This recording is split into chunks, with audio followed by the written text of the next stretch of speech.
भाई लोग तैयार हो जाओ क्योंकि अब तक का सबसे बड़ा ऑफिशियल लीक हमारे सामने आया है। अवेंजर्स डूम्सडे में कहां कैंग डायनेस्टी टेक प्लेस करती है और इसको डॉक्टर डूम कैसे करने वाला है। साथ ही डॉक्टर डूम TVA पे रूल करेगा और ह्यूमन्स लोकी की जगह लेगा।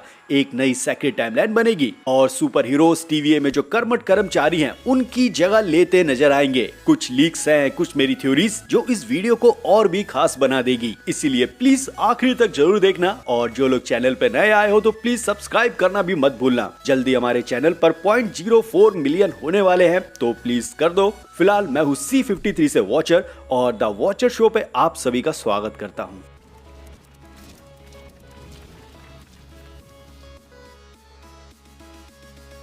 तो इस Q&A में पूछा गया है कि जो सुपर हीरोज ने कांड करने का ट्रैक रिकॉर्ड चालू किया है, चाहे हम बात करें डॉक्टर स्ट्रेंज की जो भी उन्होंने नो वे होम में किया या मल्टीवर्स ऑफ मैडनेस में किया, अभी जो मोनिका रैम्बो जो दूसरे यूनिवर्स में है, या मिस्टर फैंटास्टिक जो भी मल्टीवर्स थ्योरी के साथ कर रहे हैं वो सब, तो क्या ये भी अवेंजर्स डूम्सडे की प्राइमरी स्टोरी होगी? और इसका जवाब आया यस, जी हाँ बिल्कुल। और आगे भी इसका जवाब दिया जाता है जो आपको हिला देगा। बताया ये गया कि जो मल्टीवर्सल सागा का मेन प्लॉट पॉइंट है वो MCU का एक एंडलेस साइकिल या लूप है और मार्वल पार्लियामेंट इस चीज पर लोकी के पहले सीजन से नजर रख रही है। अब यहाँ पे मार्वल पार्लियामेंट क्या है, तो इसको ऐसा समझ लो कि ये मार्वल की एक छोटी सी टीम है जो मार्वल के हर एक प्रोजेक्ट पे नजर रखती है। इसमें मार्वल के हर एक शोज, राइटर, डायरेक्टर, प्रोड्यूसर और जितना भी कंटेंट तैयार होता है ये उस पर नजर रखती है। पता नहीं ये शी हल्क के टाइम पे कहाँ थे। खैर इसके बाद इस आंसर को भी एक्सप्लेन किया गया कि इसमें कहा क्या जा रहा है। तो मार्वल स्टूडियोज ने यहाँ बताया है कि जो MCU में चल रहा है वो एक तरह का लूप है और इस चीज को मैंने अपनी पिछली कई सारी वीडियो में एक्सप्लेन किया है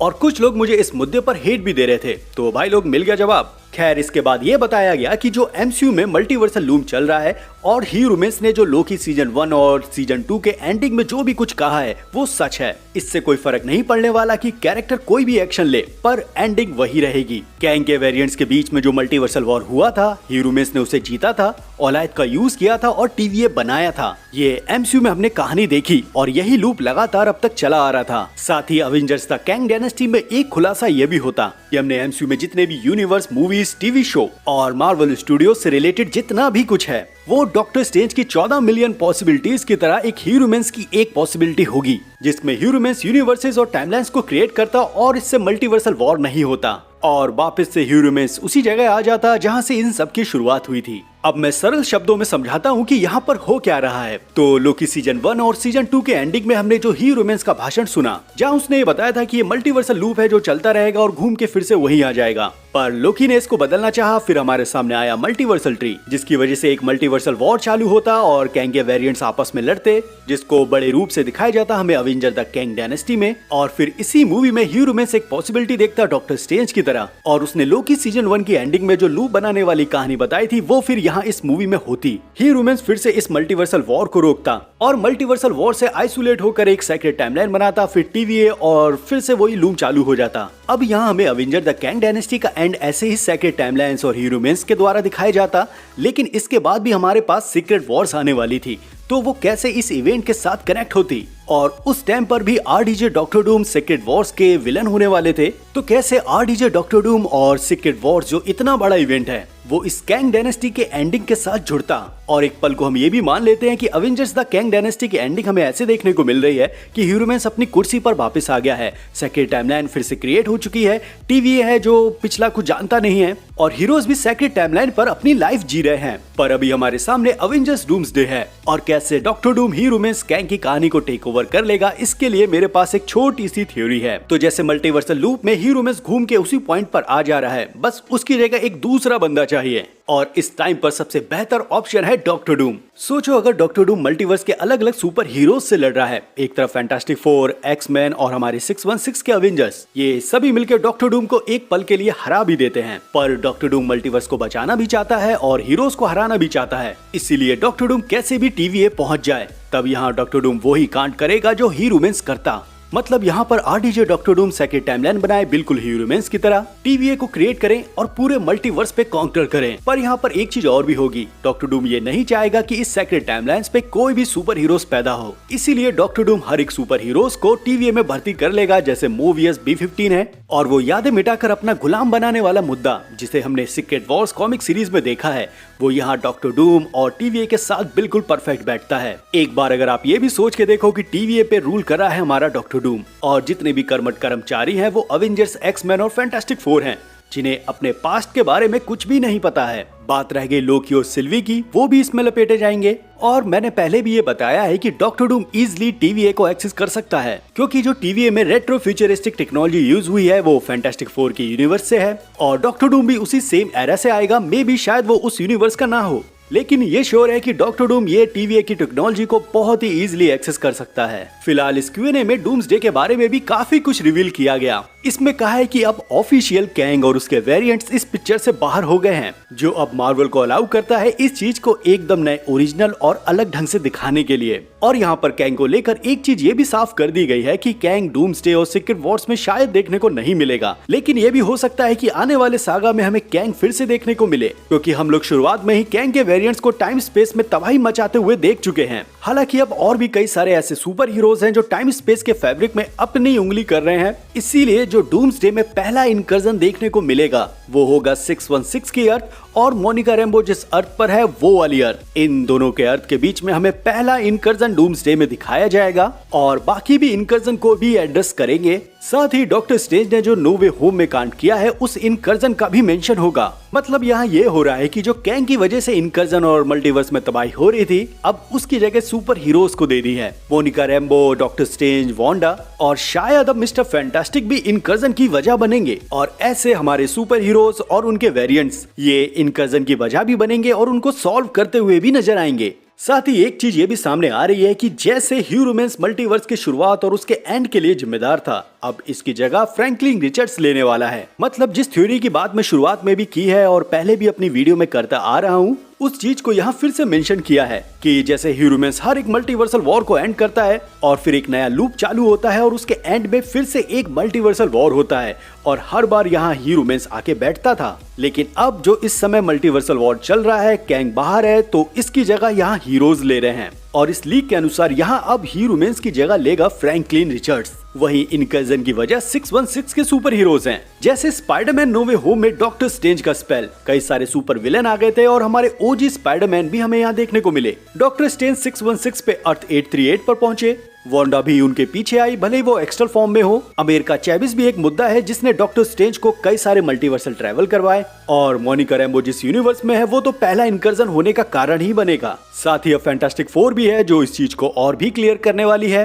तो अब कैंग को बाहर करके सुपर हीरोज को इनकर्जन की वजह बताया जा रहा है, जिसके लास्ट में यही होगा कि मल्टीवर्स बुरी तरह से ढह जाएगा और लूम फिर से स्टार्ट होगा। पर सवाल यहाँ ये आता है कि अब इस बार ह्यूमन्स की कुर्सी पर कौन होगा। मेरे हिसाब से यहाँ RDJ डॉक्टर डूम होना चाहिए और जितने भी सुपर हीरोज हैं वो उनके एक नौकरशाही TVA में कर्मठ कर्मचारी के रूप में हो। फिर इसके बाद हमें कुछ ऐसा दिखा दिया जाए कि ये जो secret timeline TVA doctor Doom के हाथों में आई है, ये घूमकर लूप के उसी पॉइंट पर आ गई है जहाँ सेक्रेट टाइमलाइन और ये TVA तबाह होने वाला होता है और अब डॉक्टर डूम के पास कोई चारा नहीं है, ना ही लोकी की तरह कोई एक ऑप्शन है। इसलिए डॉक्टर डूम TVA की पावर को यूज करके या उसको एब्जॉर्ब करके एक बैटल वर्ल्ड को क्रिएट करेगा और TVA की पावर को एब्जॉर्ब करने का मतलब मेरा यहाँ पर यह है कि TVA के कोर में होता है फॉरएवर क्रिस्टल, जो मार्वल यूनिवर्स में अब तक का सबसे पावरफुल वेपन है। लोकी सीजन 2 की एंडिंग में लोकी के साथ फॉरएवर क्रिस्टल को दिखाया जा रहा था, जहां लोकी इसी फॉरएवर क्रिस्टल की मदद से एक नए मल्टीवर्स को क्रिएट करता। इसी को देखकर मुझे लगता है कि अब ये चीज लोकी से ट्रांसफर हो जाएगी डॉक्टर डूम में और डॉक्टर डूम TVA के कोर फॉरएवर क्रिस्टल को यूज कर सकते हैं एक नए बैटल वर्ल्ड बनाने के लिए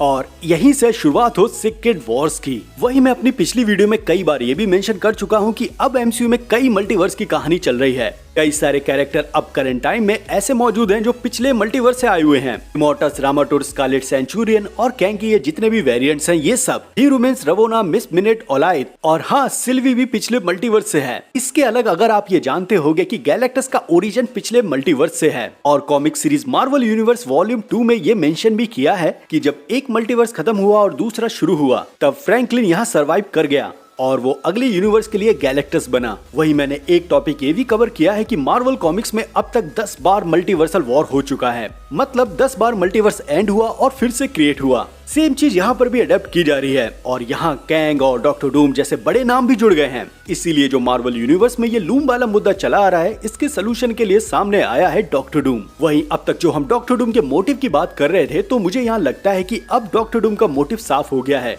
और जो एमसीयू में मल्टीवर्सल लूप चल रहा है उसको ब्रेक करने के लिए डॉक्टर डूम की एंट्री हुई है। पर आपको ये भी सवाल परेशान कर रहा होगा कि यहाँ पर डॉक्टर डूम के लिए आरडीजे जरूरी क्यों है? इसका भी जवाब मैं पहले दे चुका हूँ, शायद अब आप इस चीज को और भी अच्छे से समझें। तो अब तक जो मल्टीवर्सल लूप चल रहा था वो था ह्यूमन्स के कंट्रोल में, लेकिन जब ह्यूमन्स ने पहली बार मल्टीवर्सल वॉर को एंड किया, सेक्रेट टाइमलाइन बनाई, तब उस मल्टीवर्स में डॉक्टर डूम भी मौजूद था। वहाँ एक मल्टीवर्सल वॉर चल रहा था जहाँ आगे जाके डॉक्टर डूम एक बैटल वर्ड क्रिएट करता, जिसे ह्यूमन्स ने पहले ही देख लिया था। और ये चीज भी कि ये चीज एक लूप में हमेशा चलती ही रहती है। इसीलिए ह्यूमन्स ने जब सेक्रेट टाइमलाइन को बनाया, तब उसने पहले मल्टीवर्सल वॉर से डॉक्टर डूम का ऑरा या उसके टाइम फ्लो को लेकर 616 पर आयरन मैन की लाइफ दी। और यहाँ पर 616 ही क्यों? क्योंकि 616 पूरे मल्टीवर्स का एक सेंट्रल यूनिवर्स है और एमसीयू में मल्टीवर्स का जन्म और टाइमलाइंस को कुछ ऐसा ही दिखाया है। पहले एक बीज आया जिसमें से एक छोटा सा पौधा बना जिसके कई सारे ब्रांचेस थे और यही ब्रांचेस आगे बढ़कर एक मल्टीवर्सल ट्री में कन्वर्ट हो गया। वहीं एक सवाल ये भी है कि अगर 616 सेंट्रल यूनिवर्स है पूरे मल्टीवर्स का और इसकी सिर्फ एक ही टाइमलाइन है, तो सेक्रेट टाइमलाइंस में बाकी टाइमलाइंस का क्या मतलब है? तो इसका आंसर हमें यहाँ से मिल सकता है कि जब लोकी सिल्वी ह्यूमन से मिलने जाते हैं, मिस मिनट उन्हें ऑफर देती है कि उन्हें एक टाइमलाइन ऐसी मिल सकती है जहाँ वो अवेंजर्स को हरा सकते हैं, थैनोस को हरा सकते हैं, एसगार्ड पे दोनों साथ मिलकर रूल कर सकते हैं और इन्फिनिटी स्टोन्स उनके होंगे, वो भी सेक्रेट टाइमलाइन पर। और ये ऑफर ह्यूमन्स दे रहा है। वहीं लोकी और सिल्वी जब एक साथ थे तब अलग ही ढंग की टाइमलाइंस क्रिएट हुई जिसके बारे में अभी तक किसी ने कुछ भी मेंशन नहीं किया। सेम ऐसे ही हर एक कैरेक्टर अपनी टाइमलाइंस में खुद की एक टाइमलाइन रखता है और इन्हीं इंडिविजुअल टाइमलाइंस को लेकर ह्यूमन्स ने एक यूनिवर्स से कई सारी टाइमलाइंस को अलग अलग कर दिया। जैसे ये भी हो सकता है कि जो पिछला मल्टीवर्सल वॉर हुआ था और वहाँ जो 616 थी, वहाँ उस 616 में फैंटास्टिक फोर, अवेंजर्स, एक्समैन ये साथ रहते हो और जब ह्यूमन्स को मौका मिला सेक्रेट टाइमलाइंस को बनाने का, तब उसने यहाँ देखा कि ये जो पिछले मल्टीवर्स का 616 है, वहाँ सुपर हीरोज आए दिन लड़ते हैं, कई सारी सुपर हीरोज, सुपर विलन्स की टीम है, इसीलिए इन सबको अलग किया जाए। अवेंजर्स को एक अलग टाइमलाइन दे दी, फैंटास्टिक फोर को एक अलग टाइमलाइन दे दी और एक्समैन, इनह्यूमन्स और जितने भी सुपर हीरोज टीम है उन सबको अलग अलग टाइमलाइन दे दी। और पिछले मल्टीवर्स में जो एक 616 था उसको अलग अलग करके कई सारी टाइमलाइन में तोड़ा और फिर वो आगे बनी सेक्रेट टाइमलाइन। और ये चीज होने की पॉसिबिलिटी भी है क्योंकि ह्यूमन्स ने पिछले मल्टीवर्सल वॉर से टाइमलाइंस को आइसोलेट किया। अब उसका पूरा अधिकार है कि वो किस चीज को कैसे भी तोड़ मरोड़ के एक टाइमलाइंस में पेश कर सकता है। इसीलिए ये जो मल्टीवर्सल लूम और टाइमलाइंस वाला मुद्दा है, ये अवेंजर डूम्सडे की प्राइम प्लॉट में से एक है। आपको इन मुद्दों के बारे में क्या लगता है? अपने थॉट प्लीज नीचे कमेंट बॉक्स में मेरे साथ जरूर शेयर करना। साथ ही एक हम्बल और प्यारी सी रिक्वेस्ट है, प्लीज यार चैनल को सब्सक्राइब कर लो। शायद मैं आपको बाकी क्रिएटर से थोड़ा अलग कुछ दे रहा हूँ, तो प्लीज सब्सक्राइब तो बनता ही है। खैर, मिलते हैं अगली वीडियो के साथ, तब तक आप अपने मजे लो, ध्यान रखो, लव यू एंड बाय।